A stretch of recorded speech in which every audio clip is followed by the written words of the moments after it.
ہزاروں عبادت، ہزاروں ریاست، ہزاروں تلاوت، ہزاروں عمرہ، ہزاروں بار رب کی بارگاہ کی حاضری، یہ سب کچھ مصطفیٰ کا صدقہ ہے، حضور کے محبت کے طفیل ہے۔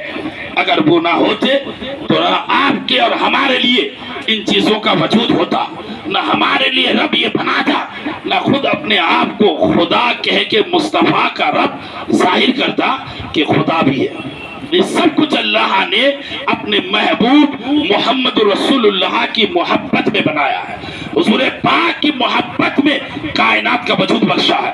اگر آپ احادیث کریمہ اور قرآن عظیم کو اٹھا کے دیکھو تو اللہ نے اس کائنات کے وجود کو مصطفیٰ کی نگاہوں کے سامنے بنایا ہے۔ اللہ نے سب سے پہلے نبی کے نور کو بنایا، اور نبی کے نور کے بنانے کے بعد اللہ نے اس نور سے تمام مخلوقات کو پیدا کیا، چاہے وہ جن ہو، فرشتہ ہو، انسان ہو، چرند ہو، پرند ہو، شجر ہو، حجر ہو، سما ہو، ارض ہو، مشرق ہو، مغرب ہو، شمال ہو، جنوب ہو، ہوا ہو، پانی ہو، آگ ہو، سکون ہو، اطمینان ہو، چین ہو، یہ جتنی چیزیں ہیں کائنات میں آپ سوچ سکتے ہیں، یہ سب کچھ مصطفیٰ کا صدقہ ہے۔ اسی لیے تو عاشق نبی نے کہا ہے کہ وہ جو نہ تھے تو کچھ نہ تھا، وہ جو نہ ہو تو کچھ نہ ہو، جان ہے وہ جہاں کی، جان ہی تو جہاں نہیں۔ اگر مصطفیٰ نہ ہو تو کائنات وجود کا تصور بھی نہیں انسان کر سکتا۔ ماں بہنوں، آپ کو بتاؤ، اللہ کے محبوب صلی اللہ تعالی علیہ وسلم کتنے خوبصورت ہیں، اور حضور کے چاہنے والے کتنے خوبصورت ہیں۔ جب صحابہ کرام نے غور کرو کعبہ شریف کو دیکھا، جو کعبہ آج آپ عمرہ اور حج کی نیت سے جاتے ہیں اور اسے دیکھنا عبادت سمجھتے ہیں، یہ بھی مصطفیٰ کا صدقہ ہے۔ اس گھر کو کعبہ بنانے والا کوئی اور نہیں ہے، میرے نبی کا خیال ہے، میرے نبی کا تصور ہے۔ مصطفیٰ نے حالت نماز میں خیال کیا، تصور کیا، رب کی بارگاہ میں التجا کی، نماز کی حالت میں اللہ نے بیت المقدس سے ہٹا کے قبلے کو کعبہ بنا دیا، کعبے کو قبلہ بنا دیا، اور مسجد قبلتین آج بھی مدینہ پاک میں موجود ہے۔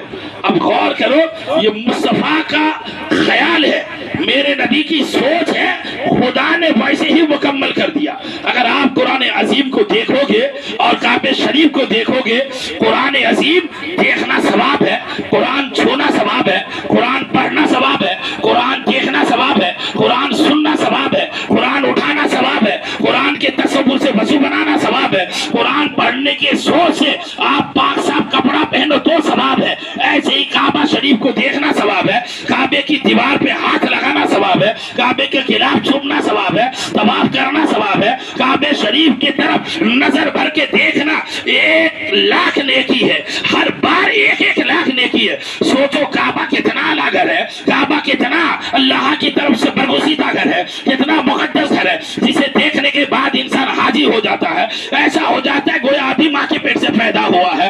مگر وہ کعبے سے جب پوچھا جائے اے کعبہ بتا تیرا مرتبہ زیادہ ہے یا مصطفیٰ کا مرتبہ زیادہ ہے، تو عاشق نبی اللہ کی بارگاہ میں لو لگا کے مصطفیٰ کا مراتب ذکر کرتے ہیں کہ حاجیو ابھی آپ قوالی میں بھی سن رہے تھے، قوال صاحب نے بھی یہی کہا کہ حاجیو وہ شہنشاہ کا روزہ دیکھو، حاجیو شہنشاہ کا روزہ دیکھو، ارے کعبہ تو دیکھ چکے کعبے کا کعبہ دیکھو۔ اب سوچو جو کعبے کا بھی کعبہ ہو وہ سب سے اعلیٰ ہوگا، جو قرآن لانے والا ہو وہ سب سے اعلیٰ ہوگا، جو نمازوں کو لانے والا ہو سب سے اعلیٰ ہوگا، جو حج کا طریقہ بتانے والا ہو وہی سب سے اعلیٰ ہوگا، جو حجر اسود چومنے کا سلیقہ بتائے وہ اعلیٰ ہوگا، صفا مروہ میں دوڑنے کا طریقہ سکھائے وہ اعلیٰ ہوگا، زمزم پینے کا ڈھنگ بتائے وہ اعلیٰ ہوگا۔ اور جب ان تمام چیزوں کو عاشق نبی نے دیکھا تو اللہ کے محبوب کی بارگاہ میں کہتے کہ سب سے اعلیٰ ہمارا نبی، سب سے اعلیٰ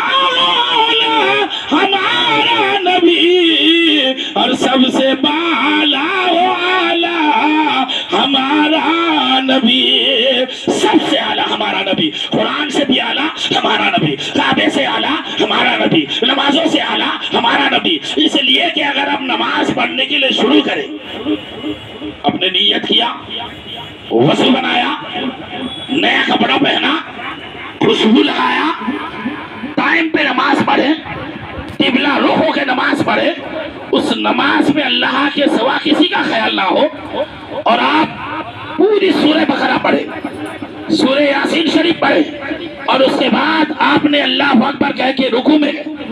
پھر آپ جب رکوع سے اٹھتے ہیں، سمیع اللہ لمن حمدہ، پھر آپ رکوع میں جاتے، سجدے میں جاتے. آپ نے پہلا سجدہ کیا، دوسرا سجدہ کیا، 2 رکعت اپنے نماز مکمل کی.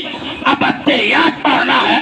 اب جیسے اتحیات پڑھو گے، اس میں ایک درود شریف آتی ہے، جس درود کا نام درود ابراہیم ہے. بولو سبحان اللہ. اس درود ابراہیم کون ہے؟